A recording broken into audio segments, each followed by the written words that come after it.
please jangan ya. Apapun terjadi, orang itu bisa buta. Makanya itu jangan menyendiri kalau dalam masalah. Saya paling susah kalau disuruh khotbah, pernah loh saya itu. Atau menghibur keluarga yang mati itu bunuh diri. Ngomong apa saya? Pernah sekali keluarga bule, orang-orang barat nih ceritanya. Ya, kita bisa nice, polite atau sopan berkata bela sungkawa, turut berduka cita. Lalu semua hamba-hamba Tuhan yang kurang tegas imannya akan berkata gak apa-apa, dia sudah di sorga, dia sudah di sorga. Saya diam aja di dalam ruangan itu. Akhirnya kakaknya tanya sama saya, ini orang barat. Kayaknya dia gak puas dengan semua penghiburan itu, dia tetap ke aku. Aduh, saya sudah berkata jangan ke saya, jangan ke saya.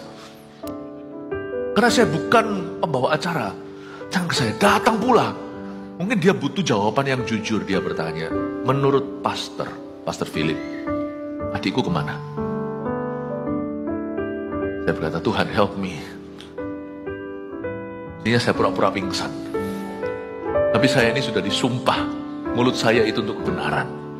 Jadi hanya saya berkata, kamu harus siap dengan jawaban saya ya. Tentunya saya tidak pernah tahu apa yang terjadi di last minute. Itu saya taruh di kedaulatan Tuhan. Dan saya bukan Tuhan ya. Saya bukan penjaga imigrasi sorga, pembuat visa. Saya bukan. Tapi secara pengetahuan yang kita bisa ketahui, kalau adikmu bunuh diri dan sampai akhir hayatnya itu dia masuk ke akhirat, nomornya belum dipanggil Tuhan. Tuhan bisa bilang, kenapa kamu di sini? Siapa yang jemput dia? Visanya dari setan. Saya tidak berani membuat teori lah. Ini pun bukan sebuah doktrin.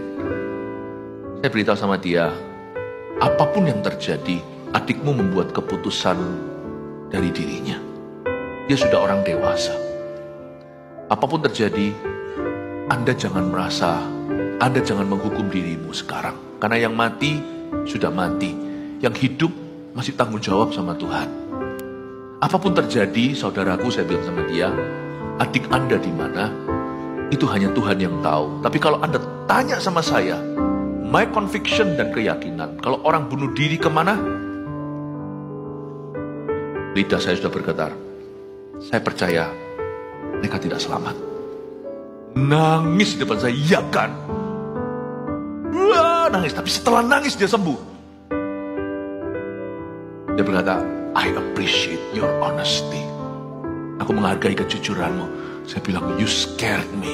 Kamu membuat aku ketakutan tadi dengan menangis kayak gitu. Wah, gitu. Dia berkata, but you liberated me. Kamu membebaskan saya.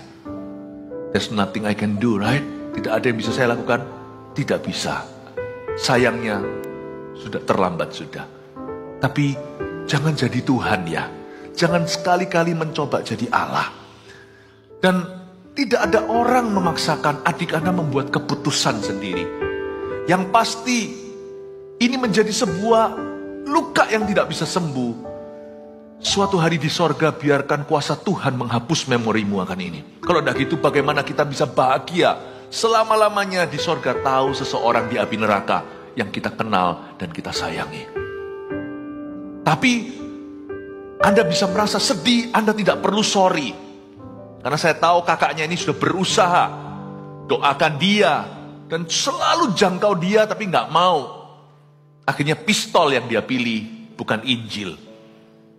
Saya beritahu sama kakaknya, Anda sudah berusaha sebagai taciknya. Anda sudah melakukan semua yang Anda bisa. Lain cerita dengan kita yang lengah. Yang sengaja tidak mau memberitakan keselamatan kepada seseorang, orang itu mati, seolah-olah darahnya tertumpah, dan kita akan forever sorry. Saya mendingan sedih daripada sorry, paham maksud saya? Kalau ada orang yang kita cinta, kita sudah cintai maksimal mengasihi, kalau misalkan dia kena penyakit yang mematikan seperti kanker stadium terakhir, kita sudah lakukan semua yang kita bisa, sedih ditinggal, tapi tidak sorry. Kita tidak menyesal dia meninggal, tapi kita tidak menyesali diri, paham maksud saya? Aku sudah lakukan maksimal. Satu titik manusia harus humble di depan Tuhan dan berkata, I am not God. Aku bukan Tuhan. Misalnya keluarga yang kena kecelakaan, tahu gitu misalnya naik mobil atau apa, tahu gitu kan ambil rute lain. Kalau kita tahu semuanya kan kita sempurna, padahal Alkitab berkata di ayat 12, bukan seolah-olah aku telah memperoleh hal ini. Pengetahuan kita terbatas. Kita tidak mau tahu, kita tidak tahu apa yang akan terjadi. Bukan seolah-olah aku telah memperoleh hal ini, itu berarti aku tidak maha kuasa dan aku tidak sempurna. Aku bukan seolah-olah aku telah memperoleh hal ini atau telah sempurna. Don't try to be perfect. Jangan coba menjadi sempurna. Melainkan aku mengejarnya. Itu saja tanggung jawab kita. Meresponi Tuhan dalam segala keadaan. Baik keadaan yang kita bisa duga, baik keadaan yang mengejutkan kita, respon hati kita today itu apa?